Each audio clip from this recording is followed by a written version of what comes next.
You might still be confused about how to find the reference angle. Well, for the last 4 scenarios that we just covered, without any real numbers, it may be a little bit confusing, but if you look at the example we're going to work out, then with real numbers, it would actually make more sense, trust me. So here we go. Given the following angles, number one, draw the standard position.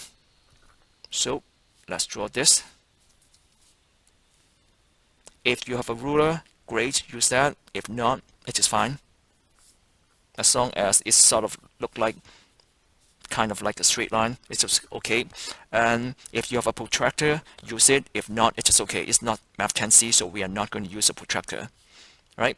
So if you look at this, how do you draw 210 degrees? 90, 180, 270. So 210 would be somewhere here. Alright, so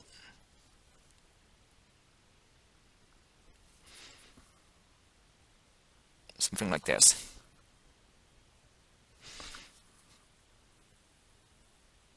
Let's indicate that with that. So this is my angle theta, which is, you can write down angle theta. You can also write down 210 degrees, or like what I did here, either way, or actually 3 ways. So how do you find the reference angle? Well, this one should be easy. Of course, you guys are smart enough to know that, oh, it is 30. But I'm still bad. So you have to show me your work. Don't just say this is 30. Okay, so the reference angle is just this. Theta r, the reference angle. So you have to show me your work. Don't just say 30. In this case, if you look at this, you can say that. If you want to cheat a little bit, you can look at what we just figured out from before. So this is in quadrant 3. So reference angle is theta, the angle, minus 180 degrees.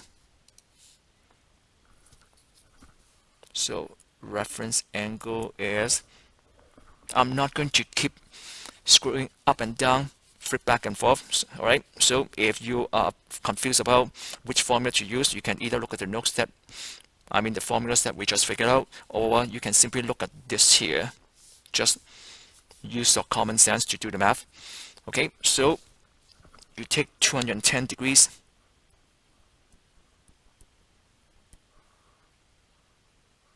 minus 180. Or if you're saying Chang, it's so hard to, let's finish this. That gives you 30 degrees. If you're saying Chang, it's so hard to memorize this, the formula, then you know what? So you can simply look at the graph here. This is 180, so that means this is 30. Then do it backward to figure out the number, right? So let's work out a few more examples. This one here, 145 degrees. So let's sketch this. 90, 180, so it's somewhere here. This is your angle theta, which is 145 degrees. You see why I wrote everything down. It will help you visualize what's going on. And then your reference angle, I hope you can figure out that it is this one here. Angle, the reference angle. Alright, so for this one, you can either memorize the formula that I showed you on previous page. So it is in the second quadrant, so you will be using 180 minus angle theta, or let's reason it out like what I showed you guys before. So if you look at this, we know that this angle 145 plus this gives you 180. So reference angle plus 145 degrees gives you 180 degrees. So subtract 145 on each side. So that means your reference angle is, in this case, 35 degrees. because 145 plus 35 gives you 180. Alright, next one, 70 degrees. So this is definitely quadrant 1.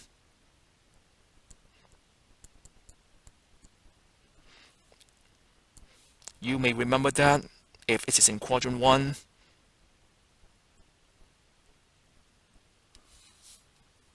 your reference angle would be the same as your actual angle theta. So reference angle is the same as angle theta, which is 70 degrees. Last one, 315 degrees. 90, 180, 270, 360. So it is somewhere here. Starting from here, go all the way counterclockwise. So this gives you angle theta, which is 315 degrees. And then what's your reference angle? Just this one here. Right? Again, you can either memorize the formula that I showed you on the previous page, or you can simply use reasoning. We know this would be 360. So if you add up this one and this one, so reference angle plus 315 degrees gives you 360 degrees. So if you subtract 315 on each side, so that would give you an reference angle of 45 degrees.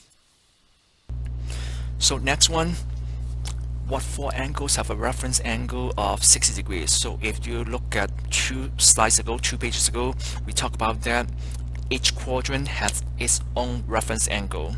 So that means we are going to look at the reference angle in each quadrant. If you can figure this out in your head, great. If not, just sketch it out here. So we want to have a reference angle of 60 degrees. So the easiest thing to do is to start off with quadrant 1.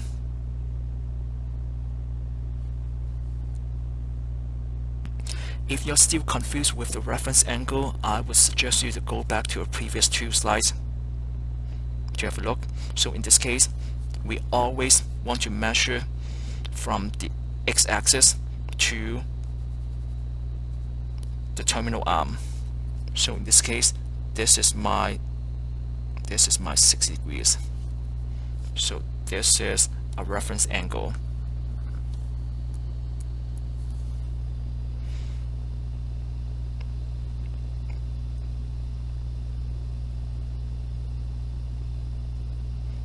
Okay, so another reference angle would be, let me use a different color.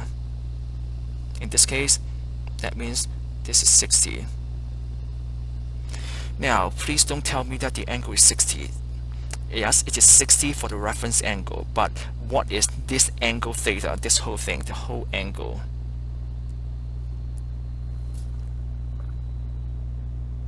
I hope you can see that it is 120. I'm not going to show that to you, but 60 plus what gives you 180, so 120. Okay, next one.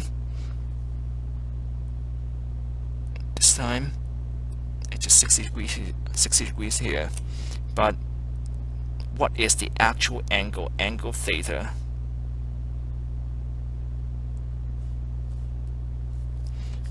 Going from here all the way to here, this is 180. 180 plus 60 gives you 240.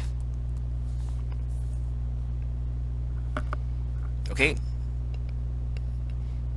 let me use a different color. So let me use this. Now this one here, this is also 60, the reference angle. But what is the actual angle starting from the standard position here all the way? This is my angle theta. If you look at this, it is 60 degrees short from 360, so therefore this angle theta would be 300 degrees.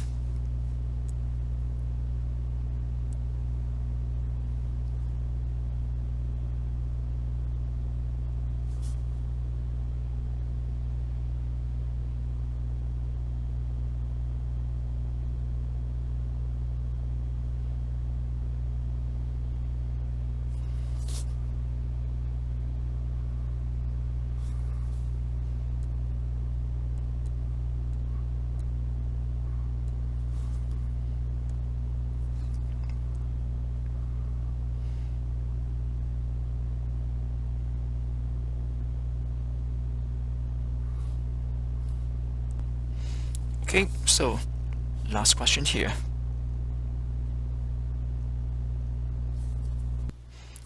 Okay, so last question. Determine theta 2 if theta 1 is 40 degrees and is refracted over the y-axis. If you don't know what's going on, I would suggest you to just sketch it first before you do anything else. Okay, so theta 1 is 40 degrees. Theta 1 is 40 degrees. Theta 2, the other angle, is the angle after refracted over the y-axis. So you flip this y-axis, you flip this left to right. So you basically make a mirror image. If it is 40 degrees here, this would also be 40 degrees. Of course, they are not asking what this angle is. This is definitely 40 degrees. They're asking what is theta 2. What's theta 2 in standard position? So that means going from here all the way here. So this is theta 2. Alright, so if you look at this is easy. We know that theta 2, this, plus 40 degrees gives you 180. So theta 2 plus 40 degrees gives you 180 degrees. So subtract 40 degrees on both sides. So that means theta 2 is 140 degrees. Okay, next one, same thing here, except this time it's refracted in the x-axis. So let's sketch this. So it is 40 degrees.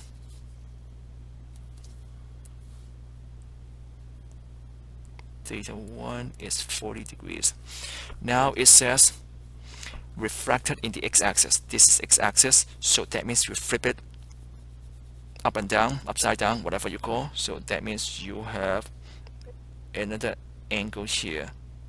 This is of course 40 degrees because you have a mirror image. These two are refraction of each other. So now the question is, what is the angle from here all the way up to the terminal arm here? Theta 2. Okay, so if you look at this, theta 2 plus 40 degrees make up 360 degrees. So theta 2 plus 40 degrees gives you a full rotation of 360 degrees. So that's easy for the setup. Subtract 40 degrees on each side. So that means theta 2 is 320 degrees. Last question. Same thing here. Let's start off with 40 degrees first. Oops, wrong color.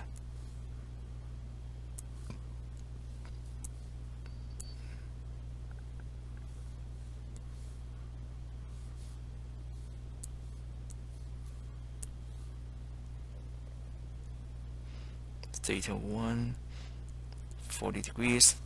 Now think about what is going on here. Refracted in the y-axis and then x-axis.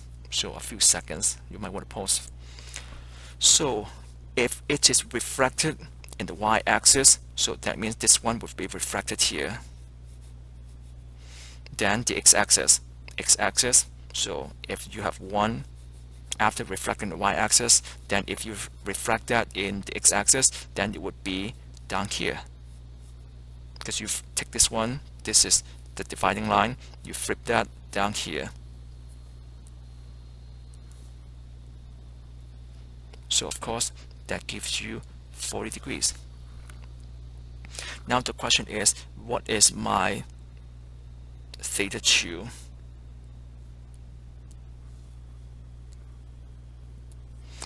We know this is 180 plus 40 degrees.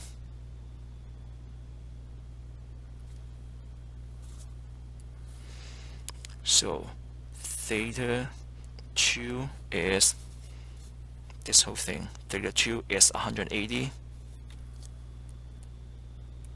plus 40 degrees.